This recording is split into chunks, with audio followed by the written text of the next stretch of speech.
પછી એકદમ ગિફ્ટ આપી છે બરોબર અને ફ્લોર દોર હિતાળા સાઈડ આગે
જે વસ્તુની જરૂરિયાત હતી એ ત્યાં રહે તો સત્સંગ રાખે ને અહીંયા આવીને આ ઠાકોરજીના ગોદરીઓ ઉગાડતા અમે તેને બાખો નતો ભગવાનનો મુખારથી ખુલ્લો ના રહ્યો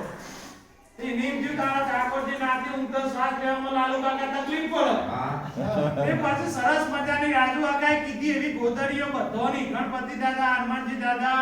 આ ત્રણેય દેવોની સરસ મજાની મુખારથી ખુલ્લું રહેવી ગોદરીઓ શિયાળામાં ઠંડી ના લાગે ને એના માટે બનાવરાય એટલે આ બધી પ્રજા જે બેઠી છે કા ઉઠીને અહીંયા છે વિદેશમાં જાય પણ એમને આ ફેરી આ ધૂન આ ગામના દેવો યાદ રહી ના માટેના આ બધા પ્રયત્નો છે ને આપણે બધા ઊભા થઈને કરીએ છીએ એટલે દર વર્ષે આ પ્રયત્ન આપણે કરતો રહો આનાથી આપણા જીવનમાં આધ્યાત્મિક ઉન્નતિ થાય અને ગામની અંદર આધ્યાત્મિક ઉન્નતિ આવે અને એની ફલશ્રુતિ ગામ ભોગવે એના માટેના આપણો પ્રયત્નો છે બધા આપણે ભેગા મળી અને આખો મહિનો ના ઉઠાય તો એ ગોદરી નાખી કરીને ઊભા થઈ ગયા હમણાં ત્યાં હતું ને